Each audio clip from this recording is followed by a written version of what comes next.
Awadh star YouTube channel पर आप लोग का बहुत बहुत स्वागत है। आइए आज हम इस वीडियो में आपको बताएंगे गति के समीकरण, इक्वेशन ऑफ मोशन। तो जैसा कि आप जानते हैं गति के तीन समीकरण होते हैं, v बराबर u plus a t, s बराबर U T plus half A T square और तीसरा है v square equals to u square plus 2as। ये तीन गति के समीकरण हैं। तो हम इसको समझेंगे भी और इसका निगमन भी करेंगे। कैसे करेंगे सब बताते हैं आपको। तो पहले इसमें जान लीजिए ये है क्या, जो इसमें ये v क्या है, u क्या है, ये क्या है, इसके बारे में समझ लेते हैं। देखिए v है आपका अंतिम वेग, क्या है अंतिम वेग, और u क्या है प्रारंभिक वेग है। ये क्या है आपका त्वरण है, और t आप जानते हैं समय।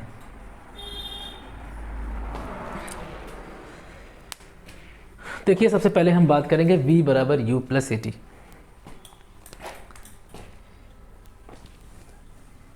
जैसे एग्जाम्पल के लिए हम लेते हैं, मान लीजिए कोई वस्तु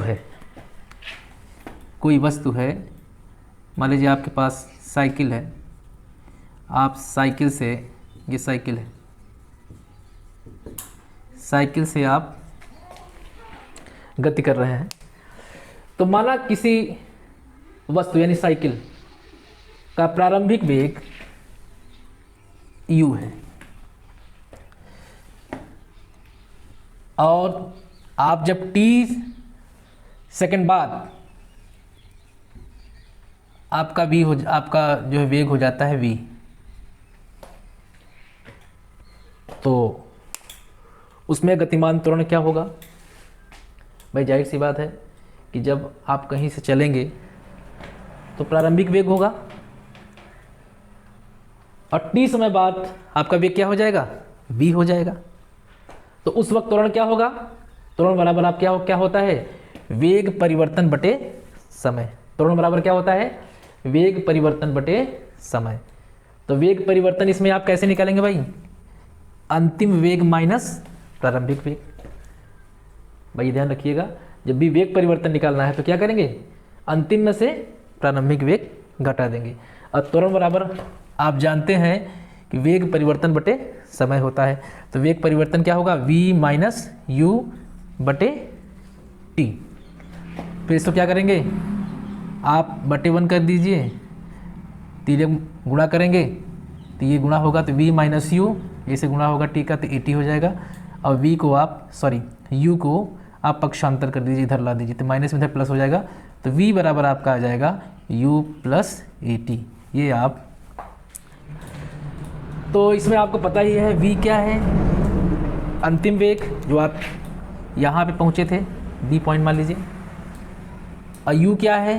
प्रारंभिक वेग, जहाँ से आपने शुरू किया था जिस वेग से, ठीक है। ये क्या है? आपका त्वरण। तो इस तरीके से आप, अब आइए गति के द्वितीय समीकरण को बताते हैं कैसे निकालते हैं। मान लीजिए कोई वस्तु है, मान लीजिए जैसे हमने साइकिल का एग्जाम्पल लिया था, तो वही साइकिल ही है एग्जाम्पल।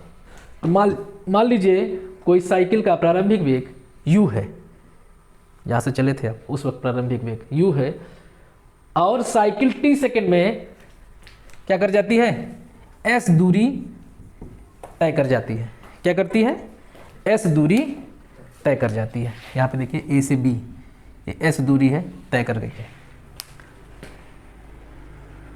तथा उसका वेग v हो जाता है। क्या हो जाता है? वेग v हो जाता है, जिसे हम अंतिम वेग कहते हैं। तो वस्तु का त्वरण है, इसमें आप जानते हैं, इसमें जो त्वरण a है, इसमें त्वरण उत्पन्न जरूर होगा। जाहिर सी बात है कि जब किसी वस्तु के वेग में परिवर्तन आ गया तो त्वरण उत्पन्न हो गया। तो ध्यान रखिएगा, कोई वस्तु है, अगर उसका वेग प्रारंभिक वेग u है, अंतिम वेग v है, तो जाहिर सी बात कुछ समय लगा होगा t, और एक जगह से दूसरी जगह पे गया है, वेग में परिवर्तन आया तो ये भी होगा। गति का द्वितीय समीकरण का निगमन कर रहे हैं। ठीक, तो औसत चाल बराबर क्या होगा, अगर हम निकालेंगे इसमें औसत चाल क्या होगा, अगर हम बात करें तो जैसे औसत चाल की हम बात करना चाह रहे हैं, तो अगर कोई मान लीजिए वस्तु है जिसका यहाँ पे प्रारंभिक वेग u है, अंतिम वेग v है, t समय लगा हुआ है, a उसका त्वरण है, तो हम औसत वेग कैसे निकालेंगे भाई, इन दोनों को जोड़ के आधा कर देंगे, यानी u प्लस वी बटे 2। तो दूरी बराबर आप क्या जानते हैं, दूरी बराबर चाल गुणे समय होता है। तो दूरी यहाँ से आप निकाल लेंगे, औसत चाल गुणे समय। तो ये s बराबर क्या हो जाएगा, ये फार्मूला आप इस्तेमाल करेंगे और इसी में आप औसत चाल का रखेंगे। दूरी बराबर क्या होगा, क्योंकि औसत चाल की बात कर रहे हैं तो दूरी जब निकालेंगे तो औसत चाल गुणे समय लिखेंगे। तो दूरी को हम s से दिखाते हैं, s यहाँ रखेंगे, औसत चाल u प्लस वी बाई 2 गुणे टी। तो s बराबर निकालेंगे तो आप t का अंदर गुणा करेंगे, U T plus we T बटे 2। और फिर क्या करेंगे आप, ये जब निकल जाएगा तो इसमें ही जहाँ v है आप क्या रखेंगे, v बराबर u प्लस ए टी। ये जो है गति का प्रथम नियम ही, गति का प्रथम समीकरण है, इसको उठाकर आपको इसी में रखना है।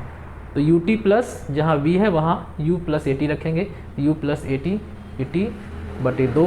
s बराबर क्या हो जाएगा, यू टी, और फिर ये t का अंदर गुणा करेंगे, गुणा होगा तो U T plus a T square बटे 2। s बराबर हो जाएगा आपका ये U T plus U T बराबर क्या हो जाएगा, दोनों को जोड़ देंगे 2 यू टी, और फिर इनको जोड़ने के बाद फिर क्या करेंगे, इनको अलग अलग कर सकते हैं, 2 यू टी बटे 2 और ए टी स्क्वायर बटे 2। तो इस तरीके से 2 से 2 कट जाएगा तो यू टी हो जाएगा और plus half A T square आ जाएगा। तो इस तरीके से s बराबर U T plus half A T square आपका द्वितीय गति का समीकरण निकल जाएगा। ये आपको बताते हैं गति का तृतीय समीकरण कैसे निगमन करेंगे। तो देखिए, गति का प्रथम समीकरण तो आप जान ही चुके हैं, v बराबर u प्लस ए टी होता है। तो दोनों तरफ आप क्या कर देंगे, वर्क कर देंगे। इसमें क्या करेंगे, दोनों तरफ भाई लेफ्ट हैंड साइड और राइट हैंड साइड आप क्या कर देंगे, वर्क कर देंगे। तो वर्क करेंगे तो क्या हो जाएगा, स्क्वायर हो जाएगा, ये u प्लस ए टी का स्क्वायर हो जाएगा। उसके बाद क्या करेंगे, v स्क्वायर बराबर, इसको आप इसको खोल देंगे। कैसे खोलेंगे भाई, ओपन कैसे करेंगे, a प्लस बी का होल स्क्वायर आप जानते हैं क्या होता है, A square plus B square plus 2ab।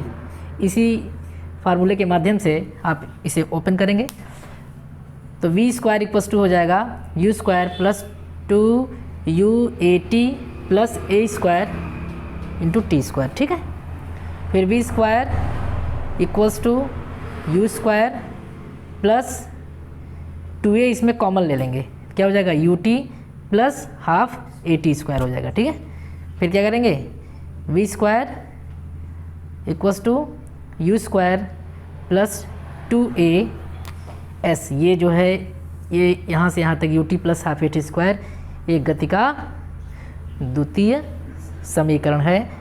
बस आप इसकी जगह पे क्या रख देंगे, U T plus half A T square की जगह पे s। तो ये जब रख देंगे तो ये आपका गति का तीसरा समीकरण का निगमन हो जाएगा। ठीक है, तो इस तरीके से हम गति के समीकरणों का निगमन करेंगे।